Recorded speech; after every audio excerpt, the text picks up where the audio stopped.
Hey everyone, and welcome back to Wix Fix. I hope you're having a fantastic day. My name is Ryan, and today I'm going to be showing you all of the basics that you will need to know in order to create a professional and responsive Wix Studio website. And while I'm showing you around the Wix Studio editor, we're also going to be building these three simple sections with really cool animations without any code. Let's go ahead and get started. So if you go to wix.com and create an account, this might be the page that you may see. Or if you already have an account, then you might land on your site's dashboard like this. Either way, at the top right, you'll see an option to create a new website. Now we'll have a couple different options here, like choosing a studio template or studio blank canvas. For today's video, we're going to be choosing the blank canvas option. Now I do want to mention that if you want to choose a template, that is perfectly fine as well. However, you are going to need to know how to change the fonts, the colors, the images, button links, and maybe the template is missing a crucial section or page and you're going to have to build that from scratch. So this video is going to give you everything you're going to need to know to be able to do that. And now that the editor has loaded, let's go ahead and check it out. So if we take a look at the editor, we'll be able to kind of split this into four main parts. Firstly, we're going to be talking about the canvas. Then we'll move on over to the left-hand sidebar. Then we'll talk about the right sidebar, which you can open and close using this little toggle here. And then last but not least, we'll talk about the top bar as well. For the canvas, you can see we chose a blank canvas, and on the canvas, here is where we are going to be building the website. It's supposed to be a visual representation of what our users will see when we press publish. If I click on a section, you can see that the section is highlighted in blue. Master sections, which we'll talk about in a minute, are always going to be highlighted in green. And this is going to be the header of our website. So it's going to have our logo and maybe some more important links for our users. Down below, we'll have our footer, which is going to be at the bottom of every single page. And these will typically have like contact information and other links to other pages on our website. If we click on the blank section here, we can see we can choose a pre-designed section. We can start with a grid layout, or we can just go straight to adding an element. Before we do that, I do want to mention that right here on the left and the right hand side of our canvas, we'll see these little lines here. If we hover over these and click, we can actually drag this in and out to kind of test the responsiveness of the website. And then next, we actually in the top bar, we have access to the tablet and the mobile breakpoints. So here we'll be able to test the responsiveness of our websites on different breakpoints as well. But now let's go ahead and talk about the left sidebar menu. At the very top, we will see the add elements icon. So if we go ahead and click on this, we're going to see all of the different type of elements that we can add to our page. I will say typically I spend most of my time here in the quick add menu because for the most part it has everything that we're going to need. It has images, titles, paragraphs, buttons, containers, videos, shapes, two different lines, a gallery, menu, repeater, another video player, social bar, and an embed iframe. However, this doesn't have everything that we're going to need. For example, instead of a text title, maybe we want to have a text marquee effect, or maybe we want to have a text mask. So if you ever need something and you don't see it here in the quick add menu, you can go through all of these different options here and find the exact element that you're looking for. Additionally, this hasn't been released quite yet, but they are actually about to release a search function here in the add panel too. So if you know exactly what you're looking for, but maybe you aren't seeing it, you can just search it and it'll find it immediately for you instead of you having to go through all of the different categories here. And just so you know, Wix Studio is a drag and drop editor. So for example, if in the quick add menu, if I want to add an image, I just click it and I drag it out onto the canvas. It really is just that easy. But now let's go ahead and talk about the layers panel. Underneath the add panel, we have the layers icon here. We'll either be able to select or manage elements across our entire website. So for example, we have our image selected right here. So when I opened up the layers panel, you'll automatically notice that it opened this section that had the image selected, and it's showing us that we have the image selected. If I choose the footer, you're going to notice it highlights this green footer global section down below. I also want to mention the importance of the way things stack inside of the layers panel. For example, on the canvas, if I just copy and paste this image, And maybe let's say I want to change the image. So I'm going to select this image, press change image in the action bar, and we'll just choose something really quickly. You'll notice that our new image is on top of our original image. And in the layers panel, it actually reflects that. So if I wanted to change that, I could just drag this image below if I wanted this one on top, and you can see how it adjusted the design on the canvas as well. The next thing we're going to talk about is the pages icon. Here is where we'll be able to create and manage our pages. For example, right now we only have a home page, but for the design that we're going to be creating in today's video, we're going to need 3 more pages. So in order to do that, all we need to do is add a new page, and we'll select a regular page here. And now we can go ahead and rename it. For this one, I'm going to say get started, because maybe this will be kind of like the contact form for people to be able to start working with our business. Then maybe we're going to want an about page. And last but not least, maybe we'll have like a services page. So I'll call this one banking solutions. Now I will say, typically I like my contact pages to be at the bottom. So if I head on over to the left-hand side, you're going to notice these 4 blue dots. If I click and drag that, you can see how I can easily reorder pages inside of this panel. Additionally, if I press the 3 dots over here on the right-hand side, you can see all of the different ways that we can manage the page. For example, we have settings, we have SEO, we have social share, we can rename the page, duplicate the page. We can convert it to a dynamic page, which that's something for CMS, which we're not going to cover in today's video. We can edit the page, delete the page, or we can even set it as the home page. For page settings, all you really need to worry about is permission. So who do you want to be able to access the page? You can either set it to everyone, you can set it to certain password holders. So if I publish it and someone goes to this URL, then they'll have to enter a specific password that I set right here in order to even access the page.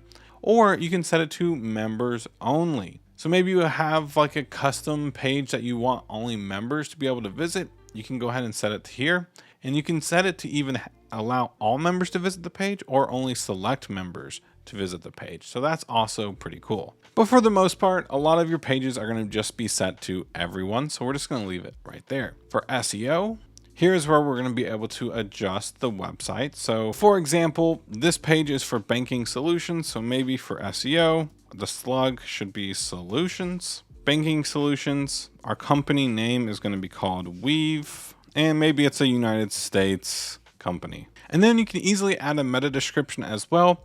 And one thing I really like about this is it gives you a little preview for what you will see potentially on Google. So I think that's really nice. And then if we head on to social share, here is what you would typically see if you posted this, let's say on Facebook. So you can have a specific image here. You can even change the title and description here as well.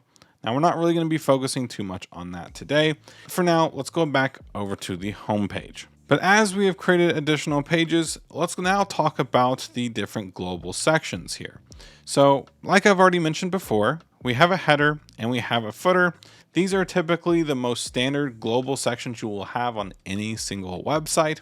But it is important to note that anytime you make a change to one, it will affect the other global sections on other pages as well.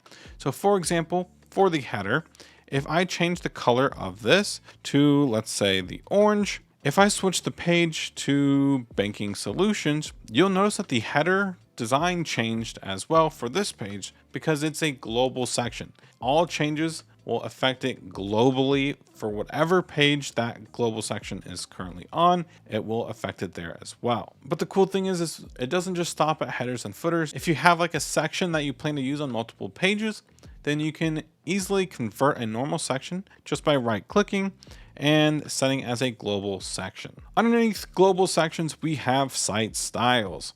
This is typically one of the first things that I will do when I create a brand new website. Site styles allows you to add your own fonts and colors to your website. This is a fantastic feature because anytime you add a text element or add an element that has an action color, it will automatically draw it from your color palette or text styles. This prevents you from having to design every single text element or design every single element with color. This is also useful for if you add a blog or store or any of the internal apps. They typically pull from your site styles. So you don't want to have to go through all of the design settings for those and change out the text and font and colors manually. For the website that we're building today, we're actually gonna be using a font called, I don't know if it's Honest or Onest. I don't know if it's like Honest without the H or it's just Onest. I don't know. I like to think it's Honest. But this is a free font on Google Fonts. Google Fonts has hundreds, if not thousands, of free, timeless, modern fonts that you can download and use on your Wix website. In order to use it,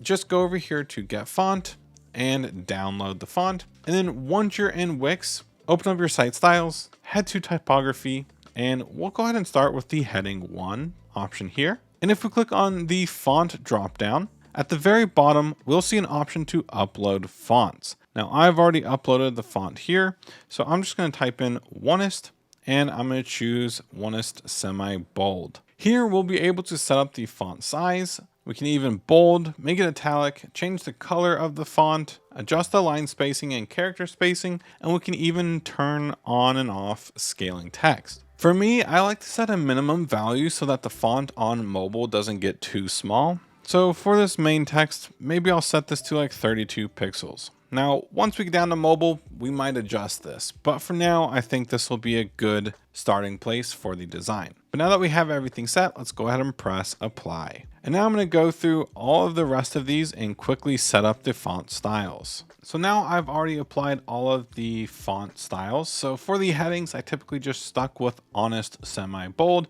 And then for the paragraph text, I set them to Honest regular. So that way they're a little bit of a lighter font.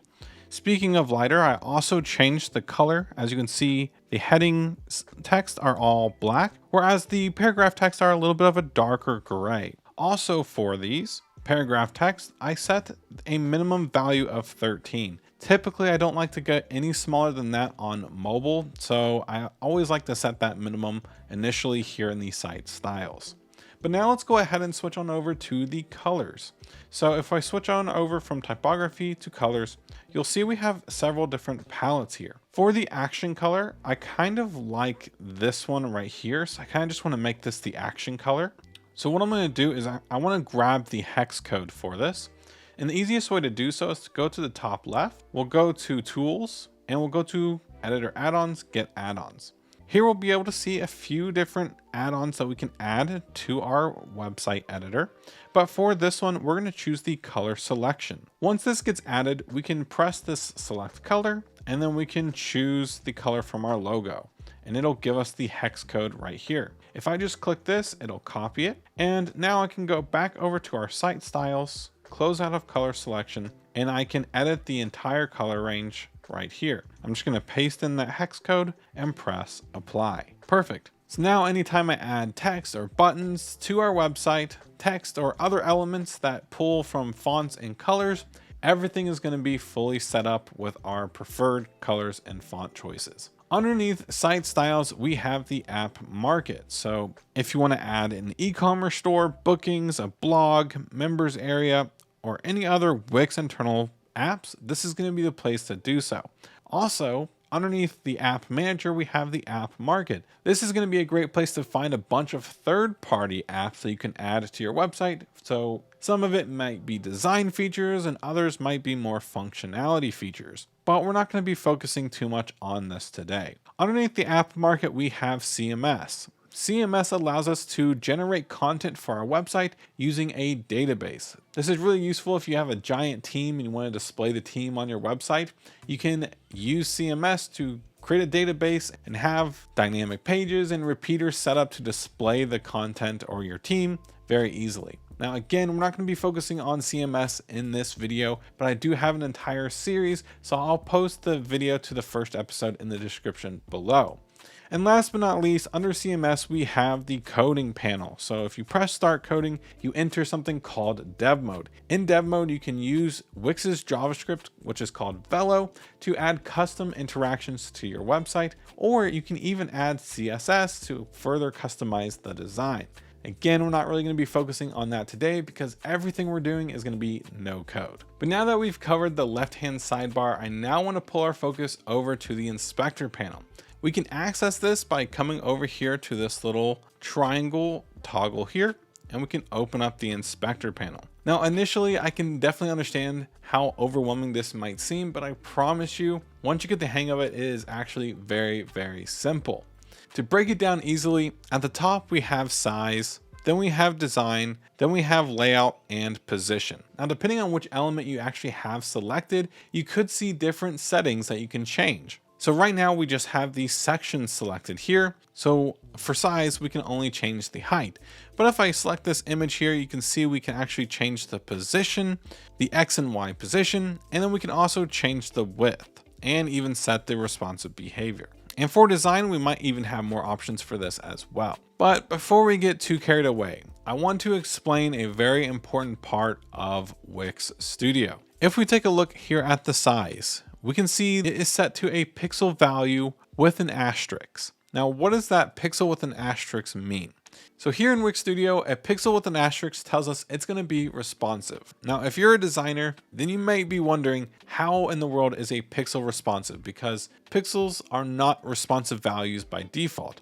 The way Wix Studio is set up is, let's say right now the width is set to 290 pixel with an asterisk. So this pixel with an asterisk means that on this screen size, which is 1280, this image is going to have a width of 290 pixels. However, if I press this little drop down to edit the editing size, maybe we want the editing size to be 1440 and we press apply. Now you'll see the width is set to 327. So on a 1440 screen size, this image is going to be 327 pixels, but on a 1280 screen size, it's only going to be 290. So in short, the pixel with an asterisk is a representation of the size of an element for that screen size. And underneath that, we also have responsive behavior. So right now we're set to scale proportionately. So that means when we make the screen big, the image gets bigger. If we make the screen smaller, the image gets smaller. However, we have different options that we can choose as well. If we select relative width, then that means the width is going to be a pixel with an asterisk, but the height is not going to change. So for example, if I bring it in or bring it out, you'll notice that the height is not changing, but the width is changing. Realistically, I don't really use that one too much. For fixed, this means it removes the responsiveness. So you can see both the width and the height are set to regular pixel values. So if I make the website bigger or smaller, the image itself is not getting bigger or smaller. And last but not least, we have stretch, which this is going to stretch to fill its parent element. Another method to do that is just select an image and you'll see this little option right here to stretch it. Now I want to be clear that this stretches to its parent element. In this case, the image's parent element is the section. So when I stretch it to its parent element, it stretches to the section. However, if I right click and place this image in a container, and let's say I make the container a little bit bigger like this, now if I stretch the image, it's just going to stretch to its parent element, which is the container size. Underneath these size properties, we now have design. So like I mentioned before, depending on the element that you have selected, you could see different design settings here. So for this image here, we have a background color, image opacity. We can add a border to the image. So if we wanted to add like an orange border, we could easily add that here. But honestly, we don't want to do that. We can round the edges. So we can set this to be like 24 pixels and have something that looks like that, which actually looks pretty clean. Or we can even add a shadow if we wanted to. But for now, we'll just leave the rounded corners because I always like those. I think they look really clean. Underneath the design, we have position. And the main thing that we're going to kind of cover for this one is margin and padding. So for example, if I add a container to our website, which, you know, a container is just something that contains elements. So if I add this container here, and let's say we wanted to add some padding. So padding is space that goes inward. So if I add 5% padding, you're going to notice it adds space inward, right? And if I apply this to all sides, you can now see that the container places 5% padding inwards. Now margin, which we can select by selecting the outer rim of the padding, and you'll notice that this is more of a blue color, whereas padding is more of like a greenish color, but margin is space on the outside. So as you can see, the green for this container is pushing inward, but the margin is kind of pushing outwards on the container. And the last thing I'll show you is for design. We also can edit the design of the text elements here as well, very, very easily. But now let's go ahead and talk about the top bar very quickly, and then we'll start building the website. So at the top left, we can easily select the pages that we want to go to start editing. Yes, we can go over to the pages icon and select the page from here as well. But sometimes realistically, it's just easier to use this little drop down. It's a little bit quicker as well. In the middle, which I've kind of already showed you, we have the different breakpoints. So if we want to check the tablet breakpoint, we can check it here. Then we have the mobile breakpoint. Again, we can check it there. Here we can edit the editing size. Typically, I don't really do this too often, but it's a really nice feature to have, honestly. Over here on the left-hand side, we have the undo button. So if we, let's say we make the background color here, this ugly green, and man, this is not on brand for us, we can easily just undo it very easily. Then we have the preview. So if we want to be able to view the website without actually publishing it, we can just press preview, and we'll enter this preview mode where we can kind of check out our website, see the effects that we applied to it, and even check the responsiveness very easily. And then once we're done, we can either go back to the editor to fix something, or we can even publish it.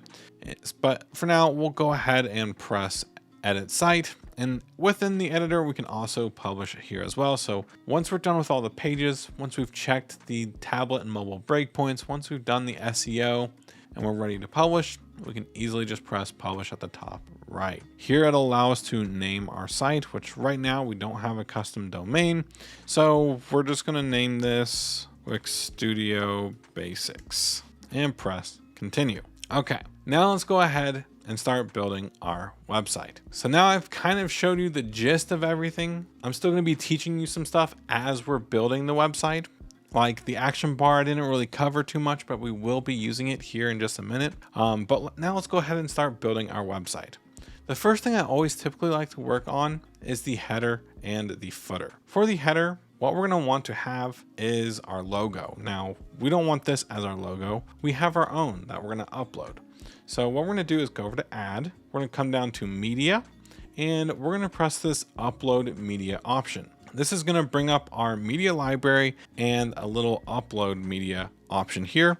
And all I'm going to do is go onto my computer, find the files I want to upload, and I'm going to drag them in. And as you can see, it's going to immediately start uploading all of our files very quickly. And once everything's uploaded, we can go ahead and select our logo here and press add to page. Now, one thing you'll automatically notice is it doesn't have our orange color. So we can come over here to the design tab, and I'm going to choose the green color here, and I'm going to select our orange. And you can see that it immediately replaces the green with our orange color. And I think that's a really nice feature that they added with SVG files or even illustrations. It doesn't work for all of them, and I don't know what the parameters are to make it work, but it is a nice feature to have, especially with things like this, where there's clearly two colors. It'll typically allow us to be able to change it. Now for the size, I'm going to bring this up a little bit, just like that. And I'm going to make this a little bit smaller. And I'm just going to kind of eyeball this for now. And I'm going to move this into our header. Now for logos, there are a couple things I like to do. Firstly, I want to turn the responsive behavior from scale proportionately to fixed. I don't want it to get big or small on different breakpoints. I kind of just like it to be the same size. The second thing I like to do is I like to link this to the home page. So if you're familiar with a lot of websites, when you click the logo, it typically links you back to the home page, right? So I'm going to go ahead and press this little link icon here in the action bar, and we're going to get this little link box here. So we can choose wherever we want to link or what we want to link to. We can link to a page on our website, which we're going to do. We're going to choose the home for this, or we can choose a web address, an anchor, so like a specific section on our website, the top or bottom of the page. We can even link to a document, email, phone number, or even a light box, which is like a pop-up. But for now, we're just going to link to the home page and press done. For the position, I think what we're going to be going for this website is having a 5% padding or margin on the left and the right. So if I grab this logo, we're going to click on the left margin here and we're going to press 5, just like that. I think that looks really good. Over here on the right hand side, we have our menu, which right now, the only thing that's inside of this menu is our home page, right? So if I click on this menu element and press manage menu, you're going to see our menu that we have selected. Now we can create multiple menus if we wanted to. However, for now, we're just going to leave it as our main menu, and we're going to press add item at the very bottom, and we're going to choose main pages. Now for this, I'm going to unselect the home page, and I'm going to just select about and banking solutions and press apply. And you'll automatically notice it updated here for us. And I think that looks really nice. Now, the reason I did not leave the home here in the menu is because, like I said before, our logo already links to the home page, and people throughout the years have already been trained to know that the logo links to the home page. So we don't really need to worry about putting a redundant item here in the menu. And frankly, the headers have limited spacing, so we don't want to take it up with redundant items anyway. I'm going to move this menu item over a little bit. And what I want to do now is add a button. So I'm going to go to add, quick add. I'm going to select this button here. I'm going to change the text to say get started. And I'm going to link this to our get started page and press done. Now for the design, what I want to do is select our action color. For the corners, I'm going to round the edges by setting the radius to 999. For the text, I want this to actually be a semi-bold, so I'm going to choose semi-bold here. I think that looks really good, just like that. But now let's check out the hover state. So right now we're editing the design for the regular state. Now let's go ahead and check out the hover state. For the hover state, maybe we just lower the opacity to like 50% and we change the text color to black, something like that. Not the best design, but admittedly, I just want to show you guys how you can edit both the regular and the hover state for the buttons. And I'm going to move this into the header, place it right about there. And now I want to show you what stacks are. So with this button selected, I'm going to use my shift key on the keyboard and I'm going to click this menu item here. Now I have both the menu item and the button selected. In the action bar, we'll have this option to stack them together. Now a stack is basically like a group. So we're grouping things together. The cool thing about stacks is we can have horizontal or vertical stacks. So for example, if I wanted to change this to a vertical stack, you're going to see how that kind of made these items kind of vertically stacked together. But I don't really want to do that. I liked the way it was before. It was set to a horizontal stack. And another cool thing about these stacks is they become their own elements. So with this stack, I'm going to go down to margin and I'm going to set the right margin to 5% because like we did with the logo over here, we set it to have a 5% margin on the left. And since this item is on the right, we want to have a 5% margin on the right. I'm also going to come up to the top in the line and just make sure that this is aligned vertically. Then I'm going to select the items inside of the stack and align these vertically as well, just like that. And now it looks really clean. And also with the menu element, I did forget to mention something. We can actually edit the design for the container, or what we're going to want to do in this case is actually edit the menu item. So what we're going to do is press this drop down, go to menu item, and for the regular state, I like this. But for the hover state, maybe we want to change the text color. So we'll go ahead and change it to like this orange color here. Perfect. So now if I just go ahead and preview the website, we'll notice that when we hover over the about page and click it, it's going to take us to the about page. Banking solutions will take us to the banking solutions page. Get started will take us to the get started page. And last but not least, the logo will take us back to the home page. And that's exactly what we wanted. Perfect. For the footer, I'm just going to keep this very simple. I'm just going to say website designed by Wix created in Wix Studio. Now, you're not going to want this as a footer. What you're probably going to want to do is something like their pre-built sections. So if we go to sections in the add panel and we go down to footers, you're going to see several different options that you can choose from. The main components of a footer, which I'm just going to place this here for now, is maybe your logo, some more menu items that link to specific pages on your website, and contact information. These are going to be the prime things that you're going to want for your Wix website. But I'm just going to go ahead and press the undo button because we're just going to keep our footer very simple for today's video. But now let's go ahead and start building our first section. For this first section, I think I'm going to set this to be like 700 pixels in height. Now, if you remember the design, we had an image over here on the left, and then we had a stack with several elements over here on the left. So we had a heading text, a paragraph, and a button.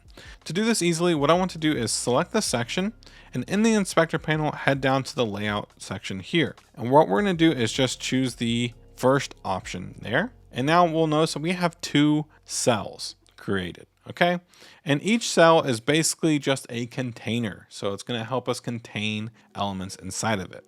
However, if I use the breadcrumbs, I want to select the section grid again. So now we have the section selected. And what I want to do is go down to layout, and I want to add a little bit of a gap in between them. I don't want them pushed up together just like this. So I'm going to add a 5 VW gap. And VW stands for viewport width. And viewport is a percentage of your user's device. So if they are on a smaller desktop, then this will be 5% of that. If they're on a larger desktop, then this will still be 5% of that larger desktop as well. Then I want to go down to the position tab, head on over to padding, and we're going to add 5% here. And we're going to press this little apply to all sides linking icon, just like that. And if we go all the way back up to the top, I just want to reset the height to 700 pixels for now. And we might make this smaller a little bit later on, but for now, I think it looks pretty good. Over here on the right-hand side, what I want to do is add an image. So I'm going to grab our image here, attach it to our cell, and then I want to stretch it. Perfect. Then I want to come over to the design tab, go to corners, and maybe we'll round the edges to like 24. Let's see what that looks like. Maybe that wasn't enough, so we'll do like 48. I think that looks pretty good. I also kind of want to turn on scaling properties just because on smaller breakpoints, we still want this to have nice rounded edges. Perfect. On the left-hand side, we're going to add a heading, title font. Then we're going to add a paragraph, and then we're just going to add a simple button, which actually, since we already have this one designed right here, we're just going to copy it and we're going to paste it there. Perfect. So now what I want to do is grab all 3 of these elements, and I'm going to stack these together. Now, obviously this stack is very ugly. I did not align things properly, but because this is a stack, there is an option under the layout option to align the items. So we're just going to align them. We also have item spacing. So right now you can see it's set to mix, but maybe if I set 3%, it'll look a little bit better. Also, you'll notice that the stack seems pretty long compared to the elements inside of it.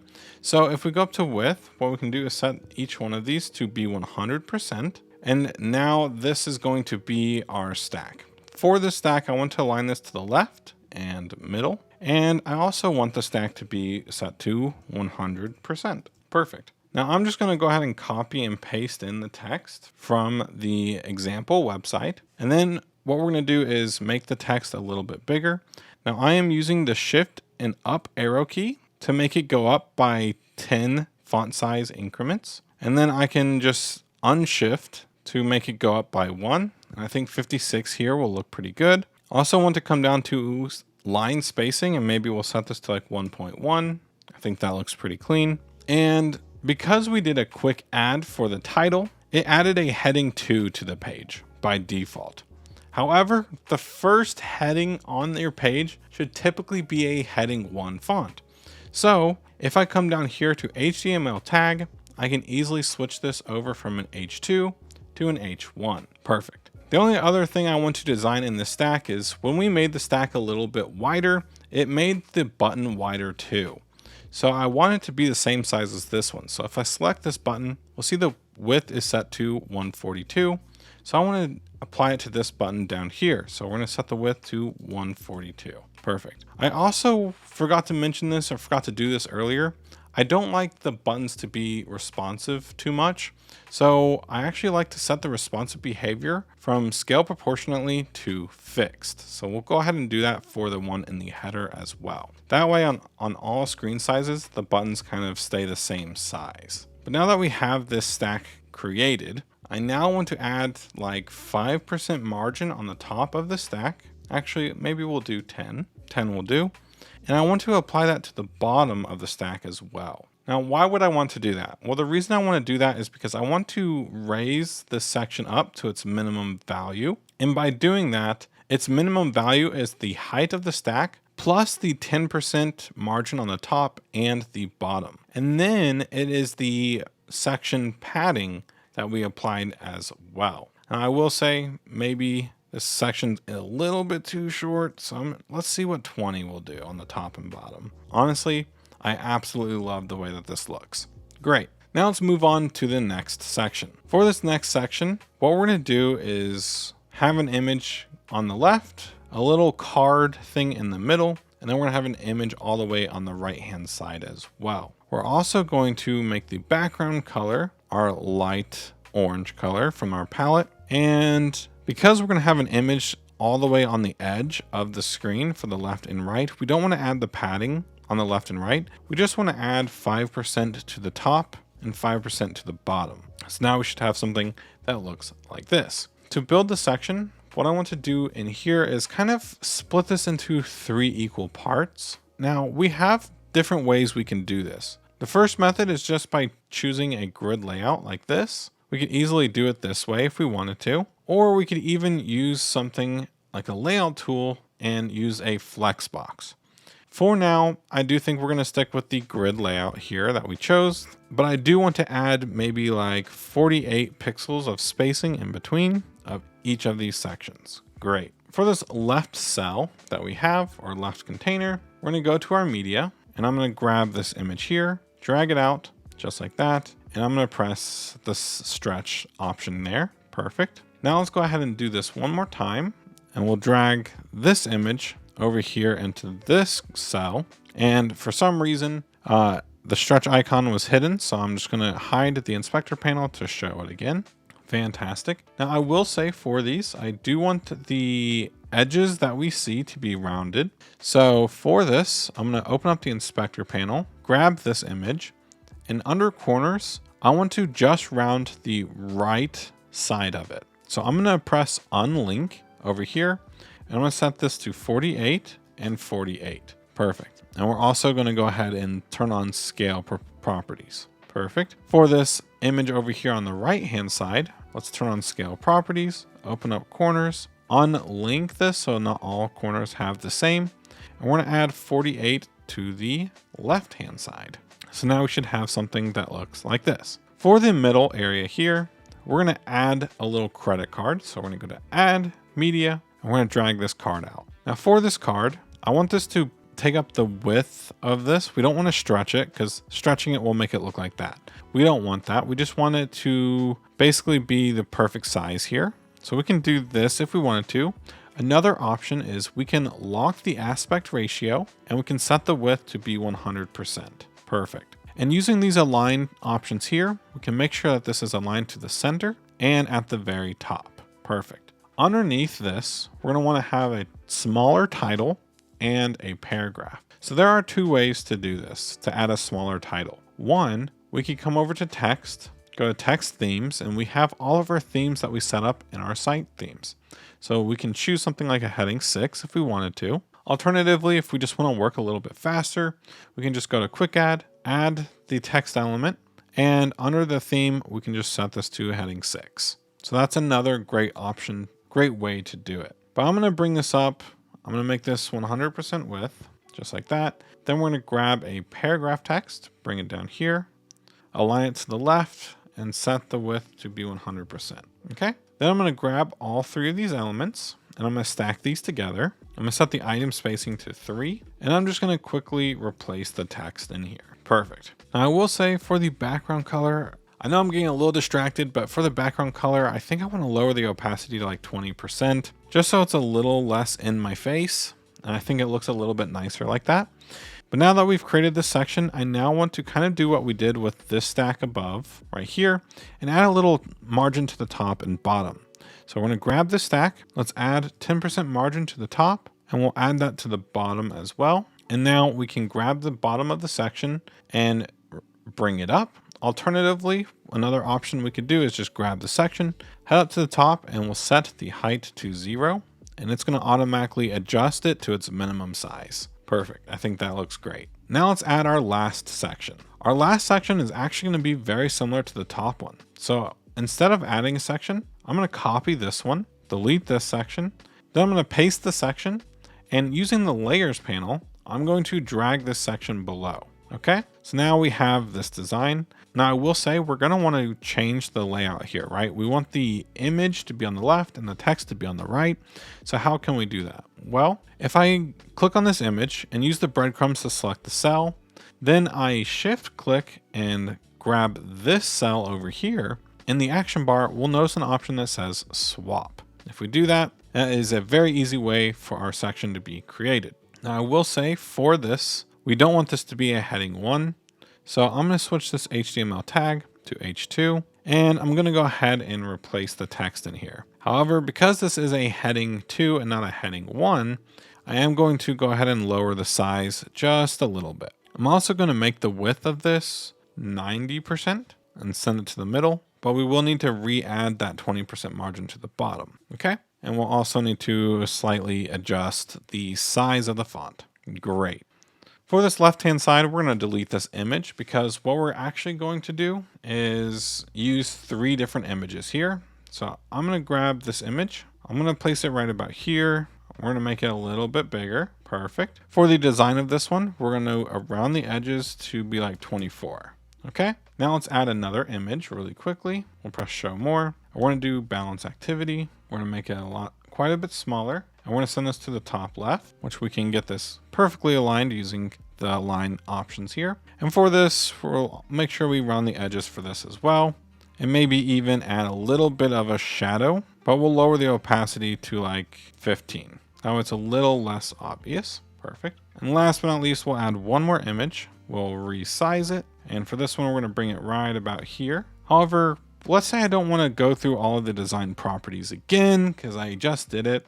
Well, what I can do is select this image, right click, and say copy element design from all breakpoints. And you'll notice that our cursor is now a little paintbrush. So if I go ahead and click on this image, you'll notice I rounded the edges and added the little shadow that we added before. So that's a nice way of doing it. Now I am just going to adjust this image a little bit and kind of work on the proportions just a smidge. Okay, personally, I really like that. But we're not quite done. There are 2 things that we still need to do. First, we want to add the animations and effects, and then we need to work on the responsiveness. So to add animations and effects, let's say for this first image, we want to add an effect. What we can do is head on over to the inspector panel, and right now we're on the design tab. But however, if we switch on over to animations and effects, we have a bunch of different options that we can do. For this, we're going to choose an entrance animation, and we're just going to choose the float option. And it's just going to float in very nicely. If we move on to the next section down here, for this one, what we're going to choose is we're going to choose the scroll option because we want to have a scroll effect. As the user scrolls down, we want this to come in. So what we're going to do is add a scroll effect. We want the animation path to move to its design. So the end result, we want it to be here. And we're going to press move. And then at the very bottom, we can adjust the animation. So for this, we want this to move in from the left. So I'm going to set this to be 270. For the distance, we don't want it to be 400 pixels. What we're going to do is we're going to set this to a viewport value. And I'm going to set this to like 45. And then for the animation area, this is where the animation starts and then stops. So right here, we want the animation to kind of start. And we can tell where we are on the timeline by this little red line. So as I'm scrolling, you're noticing it move. So where this red line is where this element is in the viewport. So if we're at the very top of the page, you can see the animation path is stuck at this red line here because I can't go up anymore.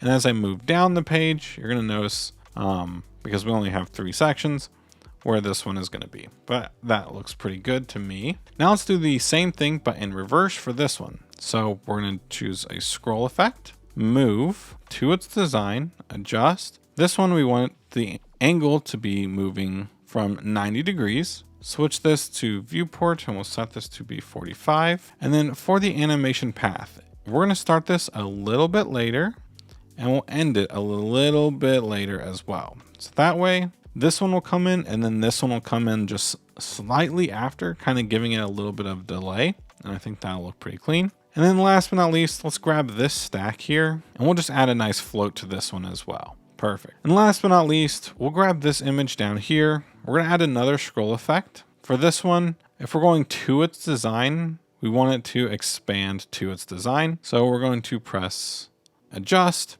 And we want the initial one to maybe be like 70 in size because we don't want it to scale up too big. And then for the animation path, we'll go ahead and do it 0 to 30. So we should have something that looks like this. Fantastic. So now if we go ahead and preview it, we'll be able to view all of them, all of the effects that we applied. And I think that looks really, really good. But how do we make this website responsive? And the first thing I'm going to show you for this is something called responsive AI. This is going to be a built-in feature that's going to easily build the different breakpoints for you. So if I grab the section, not something inside of the section, but the section itself, in the action bar, you'll see this little twinkling purple icon, and it's for responsive AI. If we click on that, you'll see that this little prompt says like, hey, we'll do the work for you, generate now. And now it's going to generate the different breakpoints for us in just like 30 seconds. And once it's done loading, we can check out what it did for us. So on tablet, there really isn't too much to change, but on mobile, this is what it did. And I think it looks pretty good. The only thing that I would change is maybe adding a little margin to the left and right for this image, but I can easily do that in just a couple seconds. So I'm going to go ahead and at the bottom right, press apply design. So now I can just grab this image and in the inspector panel, switch on over to the design tab, and maybe we'll add like 5% margin on the left and right. I think that'll do. 5% margin. Perfect. I'll also go ahead and apply a 10% margin to the bottom. That way there's a little bit of space in between that and the next section. And I do want to make this section a little bit taller. So I'm just going to adjust the cell just a little bit. Perfect. I think that looks really, really clean. For this next section here, I'm not going to use responsive AI. All I'm going to do is grab this cell here, and I'm just going to hide this one. Then I'm going to grab this right cell, and I'm also going to hide this one. Okay. And then for this section grid, we're now going to apply a 5% to all sides. And I think that looks pretty good just like that. For this text here, I might just want to align the items to the center and maybe even like bump up the size of this to be like 18, just so it's a little bit bigger here, and maybe even adjust the spacing to be 5%. Perfect. I think that looks really clean just like that. And then for this bottom one, we could do responsive AI again, but honestly, it's very simple. So I'm just going to grab the section and we'll have this drop down here where we can switch it from column to rows. Because for mobile, like you probably can assume, we're going to want a more vertical layout. We don't want to have a horizontal layout for a vertical landscape. We're just going to leave it at that. For these right here, I want to go to corners and maybe we'll make these like 8, just so it looks a little bit cleaner. And then for this stack, I maybe want to lower the margin to like 10 instead of 20. And if we go up to the very top and we check this one, we can see these are set to 20 pixels. So I'm just going to go ahead and set item spacing to 20 pixels as well. And then for the button, we can see it's 120 by 46. So I'm going to grab this one, set this to be 120, 46. Perfect. And honestly, we can even center this stuff right here as well, just to look a little bit cleaner. And the last thing we're going to work on here for design wise is going to be this header. So what I want to do is grab this stack. I'm going to right click and I'm going to hide it, because on mobile, we're typically used to like a mobile menu. I'm also going to grab this button here and copy it. And then I'm going to select this menu and press open menu. And now we have this option here. I'm going to right click and paste the button here. Perfect. Make sure it is centered. And then I also just want to go to our media. I want to add our logo here. Once again, for the logo, we're going to set this to be orange. And we'll notice we can't resize it here. Sometimes when you add SVG files, it automatically locks the aspect ratio. So if we unlock it, we can now change the height of it. Perfect. Make it a little bit smaller. And then of course, just like we did with the header, we're going to link this to the home page. We'll bring this above our menu here. And now what I want to do is grab each of these items. We'll stack these together. Make sure we stack it on all breakpoints. And then we'll add like 20 pixels of spacing in between. And last but not least, we'll add like 20% margin to the top. Maybe we'll do 30. Perfect. And I think that looks really, really, really good. But now we have finished our website. We've created our home page. Let's pretend we created our other pages. Let's pretend we did the page SEO, which I kind of showed you how to do. We go to the pages, press the three dots and go to the SEO basics. So for this one, I think I accidentally did it. I think I did it for the banking solutions page, but not the home page. But let's go ahead and pretend we did that for now. Now it is time to maybe make our website public. However, we don't have a domain and we didn't do our back-end SEO. So in order to connect a domain, we'll actually need to upgrade our website. So we'll need a premium plan. So if we go up to the top, we'll see this upgrade option and we'll press upgrade now. Now, depending on your website and what you're doing with it, this could change which plan you need. If you're planning to do e-commerce or something, then you could probably just use the standard edition. If your website does not accept payments or anything, then you could probably get away with just using the basic plan here and save a couple of dollars per month. But just keep in mind, if you scroll down, you can see what each of these plans come with. So make sure you make an educated decision on which one is going to be best for you. But once you select a plan and go throughout the checkout process, then you can head back over to your website dashboard, head down to settings and go to domains. Here you'll be able to connect your domain. So whether you want to buy a domain through Wix, or if you already own your domain through GoDaddy or Namecheap, here you'll be able to connect it as well. But since this is just an example, I'm not going to go through that process, but it is very, very straightforward. It walks you through every single step to make sure you get your domain connected,